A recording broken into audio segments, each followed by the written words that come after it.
السلام علیکم ورحمۃ اللہ وبرکاتہ۔ درس قرآن و حدیث آج کا ٹاپک ہے اسلام۔ اسلام سین لام میم کے مادہ سے ماخوذ ہے۔ اس مادہ سے جتنے بھی الفاظ بنے ہیں وہ سب صحت اور عافیت پر دلالت کرتے ہیں۔ مثال کے طور پر سلامتی یہ ہے کہ انسان آفت اور مصیبت سے محفوظ رہے۔ اللہ سبحانہ و تعالیٰ کے ناموں میں سے ایک نام سلام بھی ہے، کیونکہ وہ ان تمام عیوب اور نقائص سے محفوظ ہے جو مخلوق کو لاحق ہوتے ہیں۔ لغت میں ہے اسلام کا معنی ہے سلامتی میں داخل ہو جانا۔ شریعت کی اصطلاح میں اسلام کا معنی ہے کہ اللہ سبحانہ و تعالیٰ کے وحدانیت اور محمد صلی اللہ تعالیٰ علیہ وآلہ وسلم کی رسالت کی گواہی دی جائے، نماز قائم کی جائے، زکوٰۃ ادا کی جائے، رمضان کے روزے رکھے جائیں، اگر طاقت ہو تو بیت اللہ کا حج کیا جائے۔ امام ابن جوزی رحمۃ اللہ علیہ فرماتے ہیں کہ قرآن کریم میں اسلام 5 معنی میں استعمال ہوا ہے۔ اس دین کے نام کے طور پر جسے نظریہ حیات کے طور پر قبول کیا جائے، سورہ آل عمران میں ہے، بے شک اللہ سبحانہ و تعالیٰ کے نزدیک دین صرف اسلام ہی ہے۔ توحید کی معنی میں سورہ مائدہ میں ہے، تورات کے مطابق وہ انبیاء فیصلے کرتے تھے جو عقیدہ توحید رکھتے تھے۔ بمعنی اخلاص سورہ بقرہ میں ہے، جب ابراہیم کو اس کے رب نے کہا اسلام لے آؤ تو انہوں نے عرض کیا کہ میں رب العالمین کے لیے اسلام لا چکا ہوں، یعنی میں خالص اسی کے لیے دعا کرتا ہوں۔ اطاعت اور فرما برداری کی معنی ہے، سورہ آل عمران میں ہے، آسمانوں اور زمین میں جو کچھ ہے وہ خوشی یا زبردستی سے اللہ کے فرما بردار ہیں۔ زبان سے اقرار کی معنی میں ہے، سورہ حجرات میں ہے، دیہاتی کہتے ہیں ہم ایمان لے آئے، آپ فرما دیجئے تم ایمان نہیں لائے بلکہ یوں کہو کہ ہم اسلام لے آئے، یعنی صرف زبان سے اقرار کیا ہے، دل میں ایمان نہیں اترا۔ بعض حضرات کہتے ہیں کہ زبان سے اقرار اور اعضاء سے عمل کرنے پر بھی اسلام کا اطلاق ہوتا ہے۔ نبی کریم صلی اللہ علیہ وآلہ وسلم کی وہ حدیث جن میں کسی بھی انداز سے اسلام کا ذکر آیا ہے، ہم ان میں سے چند حدیث یہاں ذکر کرتے ہیں۔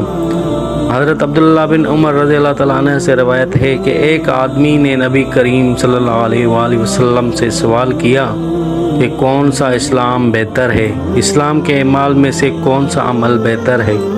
تو آپ صلی اللہ علیہ وآلہ وسلم نے فرمایا بھوکوں کو کھانا کھلاؤ اور ہر کسی کو سلام کرو، خواہ تم اسے جانتے ہو یا نہ جانتے ہو۔ حضرت عمر بن عاص رضی اللہ عنہ کے بارے میں آتا ہے کہ جب وہ مرض الموت میں مبتلا تھے تو انہوں نے اپنا چہرہ دیوار کی طرف پھیر کر رونا شروع کر دیا۔ جب وہ بہت دیر تک روتے رہے تو ان کے بیٹے نے عرض کیا کیا رسول پاک صلی اللہ علیہ وآلہ وسلم نے آپ کو فلاں خوشخبری نہیں سنائی تھی؟ حضرت عمر وہ اپنے بیٹے کی طرف متوجہ ہوئے اور فرمایا ہم لوگ جس عمل کو سب سے افضل سمجھتے ہیں وہ ہے اللہ سبحانہ و تعالیٰ کے سوا کسی کے معبود نہ ہونے اور محمد صلی اللہ علیہ وآلہ وسلم کے رسول اللہ ہونے کی شہادت۔ پھر فرمایا کہ میری زندگی 3 احوال سے گزری ہے۔ ایک زمانہ وہ تھا جب مجھے رسول پاک صلی اللہ علیہ وآلہ وسلم سے زیادہ کسی سے نفرت نہ تھی، اور میری سب سے بڑی آرزو یہ تھی کہ مجھے موقع ملے تو آپ صلی اللہ علیہ وسلم کو معاذ اللہ قتل کر دوں، توبہ نعوذ باللہ۔ اگر اس حالت میں میرا انتقال ہو جاتا تو میں یقیناً ابل جہنم میں سے ہوتا۔ جب اللہ سبحانہ و تعالیٰ نے میرے دل میں اسلام کی محبت ڈال دی تو میں نبی کریم صلی اللہ علیہ وآلہ وسلم کی خدمت میں حاضر ہوا اور میں نے عرض کیا کہ آپ اپنا دایاں ہاتھ آگے بڑھائیے، میں بیعت کرنا چاہتا ہوں۔ جب آپ نے اپنا دست مبارک آگے بڑھایا تو میں نے اپنا ہاتھ پیچھے ہٹا لیا۔ آپ نے دریافت فرمایا اے عمر تم نے یوں کیوں کیا ہے؟ تو میں نے عرض کیا کہ میں ایک شرط لگانا چاہتا ہوں۔ آپ نے شرط کے بارے میں دریافت کیا تو میں نے عرض کیا کہ میں چاہتا ہوں کہ میرے گناہ معاف کر دیے جائیں۔ آپ صلی اللہ علیہ وسلم نے فرمایا کیا تم نہیں جانتے کہ اسلام زمانہ کفر کے گناہ مٹا دیتا ہے اسی طرح ہجرت اور حج کی برکت سے بھی سابقہ گناہ معاف ہو جاتے ہیں۔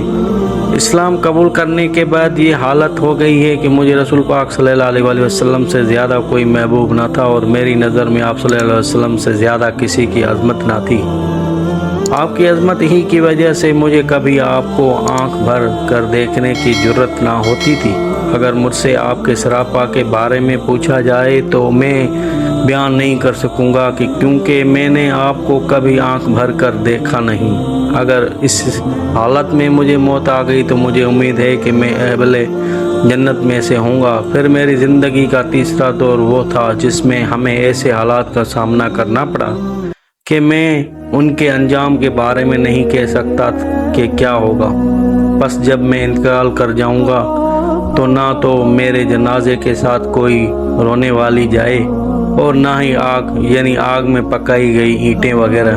جب تم مجھے دفن کر چکو تو میرے اوپر کچھ مٹی ڈال دو اور میری قبر کے ارد گرد اتنی دیر کھڑے رہو جتنی دیر میں اونٹ کو ذبح کیا جاتا ہے اور اس کا گوشت تقسیم کیا جاتا ہے، یہاں تک کہ میں تم سے مانوس ہو جاؤں اور یہ سوچ سکوں کہ میں اپنے رب کے فرشتوں کو کیا جواب دوں۔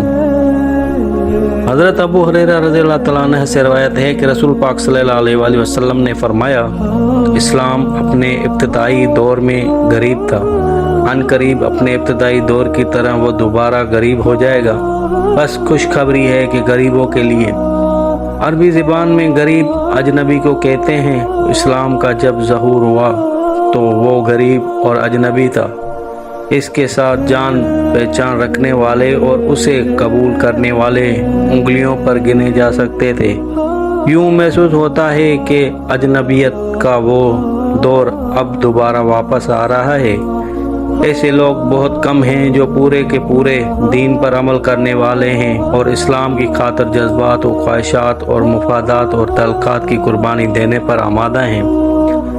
صورتحال کچھ ایسی بن گئی ہے کہ اسلام میں پورے داخل ہونے والے مادیت پرست سوسائٹی میں اجنبی بن کر رہ جاتے ہیں، ان پر انگلیاں اٹھائی جاتی ہیں، ان کا مذاق اڑایا جاتا ہے اور انہیں دقیانوسیت اور قدامت پرستی کے طعنے دیے جاتے ہیں۔ اسلامی تعلیمات پر عمل پیرا ہونے کی وجہ سے طعن و تشیع اور استحصاء کا نشانہ بنانے والوں کو حضور اکرم صلی اللہ علیہ وسلم نے رضا الہی اور جنت کے حصول کی خوشخبری سنائی ہے۔ حضرت ابو موسیٰ اشعری رضی اللہ عنہ سے روایت ہے کہ میں نے عرض کیا، یا رسول اللہ صلی اللہ علیہ وسلم، کون سا اسلام مسلمان افضل ہے؟ آپ نے فرمایا، جس کی زبان اور ہاتھ سے دوسرے مسلمان محفوظ رہیں۔ یہ سوال متعدد حدیث میں آیا ہے اور اس کا جواب ہر جگہ مختلف دیا گیا ہے۔ اس اختلاف کی وجہ سے یہ ہے کہ ہمارے آقا صلی اللہ علیہ وسلم حالات زمانہ اور انسانی نفسیات اور طبیعتوں پر بڑی گہری نظر رکھتے تھے۔ فقیروں، فاقہ کے دنوں میں آپ سے جب سوال کیا گیا کہ اسلام کون سا عمل بہتر ہے تو آپ صلی اللہ علیہ وسلم نے فرمایا کہ غربا اور مساکین کو کھانا کھلانا۔ اسی طرح اگر آپ نے محسوس فرمایا کہ سائل کے اندر حب مال کی بیماری پائی جاتی ہے تو آپ نے اس کے علاج کے طور پر فرمایا کہ تمہارے لیے بہترین عمل یہ ہے کہ تم اللہ سبحانہ و تعالیٰ کے بندوں پر خرچ کرو، بھوکوں کو کھلاؤ اور جو لباس کے محتاج ہیں انہیں لباس پہناؤ۔ اس سے یہ ثابت ہوتا ہے کہ حالات اور استحقاق کے اعتبار سے اعمال کی قدر و قیمت گھٹتی بڑھتی ہے۔ بہترین مسلمان وہ ہے جو ہر دور میں اسلام کے سارے ہی احکام کو زندہ رکھنے کی کوشش کرے۔